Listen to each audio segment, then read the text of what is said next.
The floor is yours. Thank you, Mr. Chair. Senators, I'm here to present SB 1011. California has been a pioneer when it comes to the ethics and conflict of interest policies. In 1851, California enacted Section 1090 of the Government Code, which codified the common law rule against self-dealing. In 1974, California voters approved the Political Reform Act, which prohibits public officers from acting on a contract where their spouse or minor children have financial interest. Even with these protections in place, allegations involving state contracts in the last several years have highlighted that it is time to strengthen California's conflict of interest laws. Specifically, SB 1011 expands the definition of remote interest under Section 1091.5 of the California Government Code to include a public officer's adult child, parent, sibling, and spouse, or the spouse of an adult child, parent, or sibling. A public officer will not be in violation of this code if the remote interest is actually known to them and they willfully and knowingly fail to disclose their interest. We had a similar bill last year, SB 330. That bill was kept in the Assembly. This bill is different from that bill in the sense that this bill actually allows the family member to actually enter into a contract, but the family member on the governing board needs to abstain or just say, I'm in conflict. But the contract can still go forward and be voted on by the rest of the board. With that, members, I respectfully ask for your aye vote.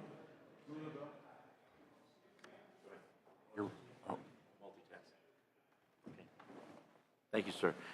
Any folks in support? Opposition? Bill's been moved by Dr. Hernandez. To do pass to the floor. Any questions from the members? I see no questions. You want to close? Thank you very much. Yeah, thank you. Secretary, call the roll. Hertzberg? Aye. Hertzberg, aye. Wynn? Bell? Aye. Wynn, aye. Bell? Aye. Bell, aye. Hernandez? Hernandez, aye. Laura? Aye. Laura, aye. Morlock? Aye. Morlock, aye. Pavley? 6-0. 6-0. We'll hold it open for Senator Pavley. Thank you, sir. Thank you. That was fast. Okay. You want to take this over, Senator Wynn?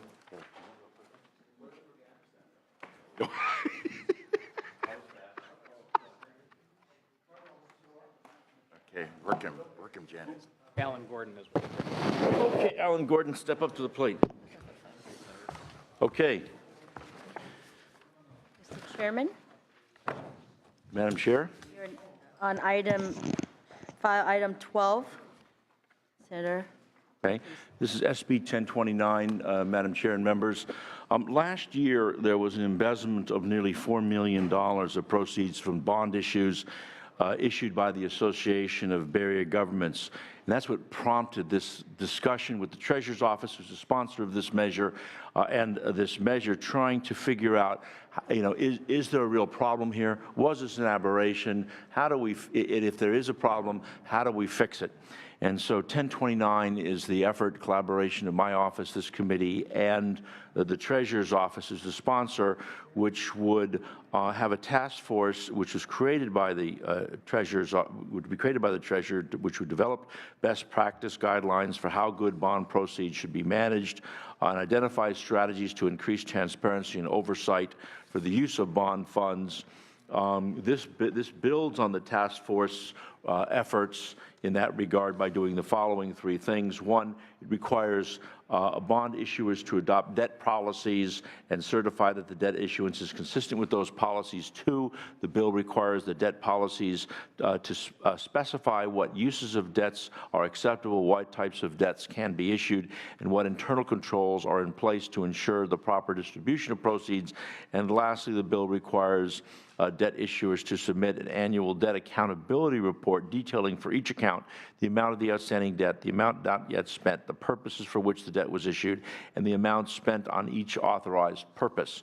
And so we're trying to make sure that these dollars, whether it's to the borrowers, the taxpayers, or otherwise protected, and I will turn it over to the Treasurer's Office for their testimony. Madam Chair, members of the committee, Alan Gordon on behalf of State Treasurer John Chung. After the situation at ABAG came to light, Senator Hertzberg and Senator DeLeon talked to the treasurer about what we could possibly do to bring transparency to these bond transactions. As you were aware, local governments passed numerous bond initiatives, schools, special districts, et cetera, and the public is not that aware of what happens to the money afterwards. You know, the best practices that were lacking in the ABAG situation brought to light that situation of malfeasance, but there's also numerous situations where you can't really track what happens with bonds.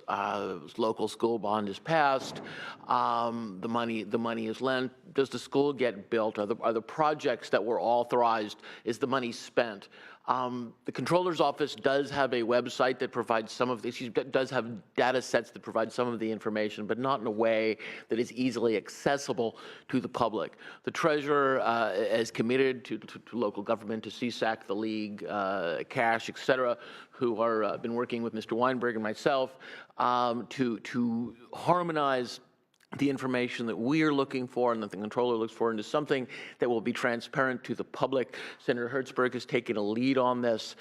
We think that this can be a national model for bond accountability, and we urge your support. We urge your support. Thank you. Any other support? Therese Tomei with the California Taxpayers Association. The governor's budget has identified over $77 billion in unfunded infrastructure. This is for deferred maintenance and includes only state buildings. There's a greater need at the local level. And given that there's great need for infrastructure repairs and expansion, we believe that every single dollar of bond funds ought to be used effectively and efficiently for the projects that the voters intended. Thank you. Any more in support? In opposition? Good morning, Madam Chair and members. Dorothy Holzman with the California State Association of Counties. We're kind of in a tweener spot. As Mr. Gordon mentioned, we are encouraged by the amendments that are being considered to help streamline the current reporting processes. We have no concern with the adoption of debt policy best practices, but we do want to see some additional movement. And again, we are encouraged and appreciate the author and the sponsor for their time to review how we can make the most efficient reporting possible. So we're also saving taxpayer dollars on that end. And so with that, we look forward to continuing our conversations and hope to come back with a compromise solution. Thank you. Madam Chair, members, Dan Kerrig on behalf of the League of California Cities. Similar to CSAC's concerns, we want to make sure that the existing process that locals report through the controller, that we kind of maximize that process and avoid duplication. Agree with the policy objectives of the bill. Thank you. Hi there, Dylan Gibbons with the California Special Districts Association, kind of a similar spot as CSAC and the League of Cities. And again, just want to thank the author and the Treasurer's Office for their willingness to work with us on trying to make sure that the information that we're providing is done in the most efficient manner, rather than hopefully trying to avoid sending in multiple reports to different state agencies and trying to align that to at least one report to one agency and have those agencies share that information. So thank you very much. Mr. Chair and members, Ian Padilla, and I would like to associate my comments with the previous speakers. We, of course, are concerned about some of the additional burdens that may result on schools as a result of this bill. But we are very encouraged by the stakeholders meeting that we participated in. We think that there's a high level of detail looking at a lot of the issues that we are concerned about. One of them is small projects, things like that. So we are encouraged by that, and we will work with the author and the working group going forward. Thank you. Questions from members? Senator Bell? The question I have is, I think the implication you have is that there's no national movement to develop a common set of debt policies or standards to use, a template, if you will, by some of our national, government finance officers or other organizations. Is that true? Do they have? Is there any national standards or anything like that? Maybe that's something we can look into, because I think if they have things we should, follow some of those rules. Of course, the accounting standard board, government accounting, they're the ones that issue the requirement that we expose our debt service to everybody, so everybody knows how much in debt we are. Those kinds of organizations have standards, and I think we ought to make sure that that's looked at. So thank you. Thank you. Senator Morlock? Thank you, Madam Chair. Senator Hertzberg, is the report going to the Controller's Office, is it deficient? Yes. Can that report form or format be expanded to meet your needs so that instead of filing 2 reports, we're filing 1 to 2? That's what we're working on. Yeah, we're trying, look, I think we associate ourselves, and you can see the spirit from the discussion of the folks involved. We're trying to be as efficient as possible, but we detected, as a result of the efforts, the pro tem asked us to do an oversight of this committee, which we did. We did a report on this whole process. The Treasurer's Office had its own investigative process, and so we've combined together what the Senate's been working on, together what the Treasurer's been working on, and trying to, is there a real problem? Can we fix it? And so now we've now identified the whole, and we're just trying to figure out, given what the various government agencies are, what's the most efficient way to get there? Because had that been the case, we wouldn't have had this problem in San Francisco. Thank you. Thank you, Madam Chair. Thank you, Senator Morlock. I'm sorry, from the Treasurer's Office, did you want to respond to Senator Bell's? We're actually fine. Okay.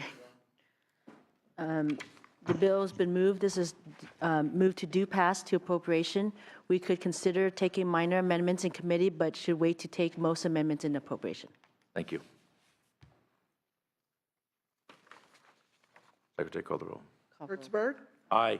Hertzberg, aye. Wynn, Aye. Wynn, aye. Bell, Bell, aye. Hernandez, Hernandez, aye. Laura, Laura, aye. Morlock, Morlock, aye. Pavley, Pavley, aye. 7-0. It passes 7-0. Do we need to, no. It's all- Okay, is that it?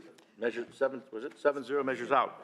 Let's go through the calendar real quickly and see what we've got. Want to start with the consent? Let's start with the consent calendar, which is file items, 6, 7, and 8. Do we have anybody on that one? This is due pass, a motion by Senator Morlock, due pass the consent. Secretary, open the roll. Hernandez, Hernandez, aye. Measures out, 7-0. Okay, next. Okay, 816. File number 816. This is by Senator Hill. This is due pass to elections and constitutional amendments. A motion by Senator Pavley. Secretary, call the roll. Hernandez, Laura, Ms. Hill. Laura, aye. Morlock? You've got 5-0. Okay. 5-0, measures out. Next, file item number, is that 2? Roth? We're doing file number 2, Senator Roth, which is SB 817. This is due pass to appropriations. Motion by Senator Pavley. Secretary, call the roll. Hernandez? Hernandez, aye. 7-0. 7-0, measures out. Next, file item number, is Bell? Yeah, that's out. That's out. Bell is out. File number 3. File number 4, Galgiani, SB 9, what's it? 996. Was it? 907. 907 was out. Sign 907, I'm sorry, it's out 7-0. Next one is out, okay, I'm sorry. The next one up is SB 996, a due pass to appropriations, motion by Senator Bell. This is Senator Hill's measure. Secretary, open the roll. Hernandez? Hernandez, aye. Laura? Laura, aye. 7-0. 7-0, measure is out. Next file, I don't know what file it is. Hertzberg is out. Mendoza is 6-0. SB 1011, Mendoza, due pass to the floor. Motion by Senator Hernandez. Secretary, open the roll. Pavley? Pavley, aye. 7-0, measure is out. Next file, I don't know what file, SB 1027 Nielsen is out. SB 1170 by Wykowski, file number 13, due pass as amended to the Environmental Quality Committee. Motion by Senator Bell. Secretary, open the roll. Wynn? Aye. Wynn, aye. Pavley? Aye. Pavley, aye. 7-0, measure is out. Next file item. That's it. That's it. Meeting is adjourned. Thank you very much.